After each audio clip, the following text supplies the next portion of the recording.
श्री स्वामी समर्थ। आजचा दिवस खूप विशेष आहे, कारण आज आहे दीप अमावस्या। दिवे उजळून त्याची पूजा करून आपण दिव्यांची आवस साजरी करत असतो। आजची ही दीप अमावस्या कशी साजरी करायची, त्याची पूजा विधी आणि त्यासाठी तुम्हाला पितरांसाठीचा एक उपाय, ह्या सर्व गोष्टी आजच्या व्हिडिओमध्ये मी तुम्हाला थोडक्यात आणि लवकरात लवकर सांगणार आहे।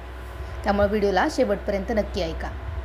या दिवशी तुम्हाला घरातील दिवे घासून पुसून ते एका पाटावर मांडायचे आहेत। घरामध्ये खूपच दिवे असतील तर नेहमीच्या पूजेतील कुटुंबात वंशपरंपरागत आलेले जे दिवे आहेत ते तुम्हाला पूजेसाठी ठेवायचे आहेत। शक्यतो प्रत्येक दिव्याखाली एक छोटी ताटली ठेवा, त्यामुळं जेणेकरून ओघळणारं तेल त्याच्यामध्ये जमा होईल। आणि पाटाखाली छोटीशी रांगोळी काढा। पाट नसेल तर तुमच्याकडे शेजारी असलेल्या केळीच्या पानावरती दिव्यांची स्थापना करा। हळदी कुंकू फुले वाहून नैवेद्य दाखवा। नैवेद्यासाठी दूध साखर, दूध गूळ, बत्तासे, पेढे, फळे असं काहीही चालेल। उदबत्ती आणि निरांजन लावून त्या सर्व दिव्यांची तुम्हाला पूजा करायची आहे आणि त्यांचं औक्षण देखील करायचं आहे। यावेळी तुम्ही जो दिवा लावणार आहात त्याच्यामधल्या वाती ह्या तुम्हाला जोडवाती म्हणून लावायच्या आहेत। जीवाशिवाच्या एकरूपतेचे अद्वैताचं प्रतीक म्हणून हा जोडा सलामत राहावा म्हणून आपल्याला अशी जोडवात लावावी लागते। आणखी एक शास्त्रीय कारण म्हणजे ह्या दोन वातींमुळे केशाकर्षण योग्य प्रकारे होऊन तेलाचा दिवा हा अखंड पुरवला जातो आणि त्याचा पुरवठा झाल्यामुळे दिवा नीट तेवत राहतो। या पद्धतीने तुम्ही पूजा केल्यानंतर तुम्हाला दिव्याची पौराणिक कहाणी वाचायची आहे। यासोबतच आणखीन एक खास गोष्ट तुम्हाला करायची आहे, ते म्हणजे दिव्याचं जे तोंड आहे किंवा त्याच्या ज्या वातींचं जे तोंड आहे ते गोड करण्यासाठी तुम्हाला खडीसाखरेच्या खड्याने त्या वाती पुढं सरकवायच्या आहेत, म्हणजेच त्या उजळतात। काही जण तर काय करतात की ह्या वाती ज्या आहेत त्याच्या मुखाशी 4-5 बारक्या साखरेचे दाणे ठेवतात, त्यामुळं समाजामध्ये असलेली गोडवा हा कायम राहतो। आणि ह्यासोबतच विविध प्रकारचे पक्वानं या दिवशी केली जातात, ज्यानुसार खीर पुरण, उकडीचं मोदक, उकडीचे दिवे, कणकेचे दिवे, दिंडपुरण इत्यादी पक्वानं या दिवशी केली जातात। या दिवशी सर्वात महत्त्वाची गोष्ट म्हणजे मुलगा किंवा मुलगी यांचं औक्षण केलं जातं।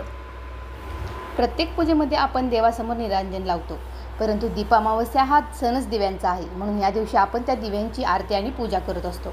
पंचप्राणांचे निरांजन करुणी, पंचतत्वे वाती परिपूर्ण भरुणी, मोह ममतेचे समूळ भिजवोनी, अपरोक्ष प्रकाश दीप पाजळोनी, जय देव जय देव जय निरांजना, निरांजन ओवाळू तुझिया समचरणा। ज्वाला ना काजळी ना दिवस न राती, सदोदित प्रकाश भक्तीने प्राप्ती, पूर्णानंदे झालो बोलो किती मी किती, उजळे हे शिवराम भावे ओवाळीती, जय देव जय निरांजना, निरांजन ओवाळू तुझिया समचरणा। ही दिव्या आणि निरंजनाची जी आरती आहे ती देखील तुम्हाला सर्व प्रक्रिया पूर्ण झाल्यानंतर म्हणजे सर्व विधी झाल्यानंतर म्हणायची आहे। आणि त्यानंतरच तुम्ही केलेला जो गोडाचा नैवेद्य आहे तो त्या दिवांना तुम्हाला दाखवायचा आहे। दीप अमावस्येच्या या दिवशी तुम्हाला तुमच्या पितरांचं स्मरण करण्याला देखील विसरायचं नाही। त्या दिवशी तुम्हाला पितरांना नैवेद्य दाखवायचा आहे। ह्याची एक खास पद्धत आहे। या दिवशी तुम्हाला जे पदार्थ करणार आहात त्यामध्ये येणाऱ्या श्रावणाच्या स्वागताची तयारी देखील असते। अशा प्रसंगी तुम्हाला कणकेचा किंवा ज्वारीचा दिवा करून तो दक्षिण दिशेला लावायचा आहे। हा दिवा दीपपूजा आणि पितरांची पूजा असं दोन्हीही हेतू साध्य करतो। दीप अमावस्येला या दिव्याची पूजा करून तो दक्षिण दिशेला ठेवल्याने या दिशेने यमसदनी जाणाऱ्या पितरांना प्रकाशाची वाट दर्शवली जाते आणि किडामुंगीच्या रूपाने दिव्यापाशी गोळा होणारे जीव ते कण खाऊन तृप्त होतात। हे अप्रत्यक्ष अन्नदानाचं स्वरूप या ठिकाणी आपल्याला प्राप्त होत असतं।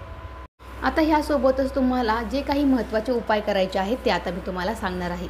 सगळ्यात महत्त्वाचं म्हणजे आज सायंकाळी तुम्हाला पिंपळाच्या झाडाखाली एक दिवा लावायचा आहे आणि हे दिवा लावल्यानंतर तुम्ही पिंपळाच्या झाडाला ओम नमो भगवते वासुदेवाय नमः असं म्हणत 3 प्रदक्षिणा घालायच्या आहेत।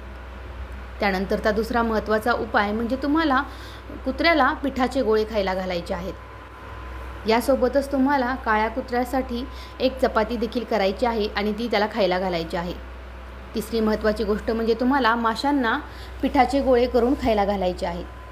आणि सर्वात महत्त्वाची चौथी गोष्ट म्हणजे तुमच्या शेजारी जर एखादं शिवमंदिर असेल किंवा महादेवांचं मंदिर असेल तर तेथे जाऊन तुम्हाला शिवलिंगावरती बेलपत्र वाहायचे आहेत। तुम्हाला जर शक्य असेलच तुम्ही दूध दह्यानं या दिवशी शिवलिंगाचा अभिषेक करू शकता आणि हे करत असताना तुम्हाला ओम नमः शिवाय म्हणून जप देखील करायचा आहे। तर ही झाली संपूर्ण माहिती तुम्हाला दीप अमावस्या कशा पद्धतीने साजरी करायची आहे त्यासाठी.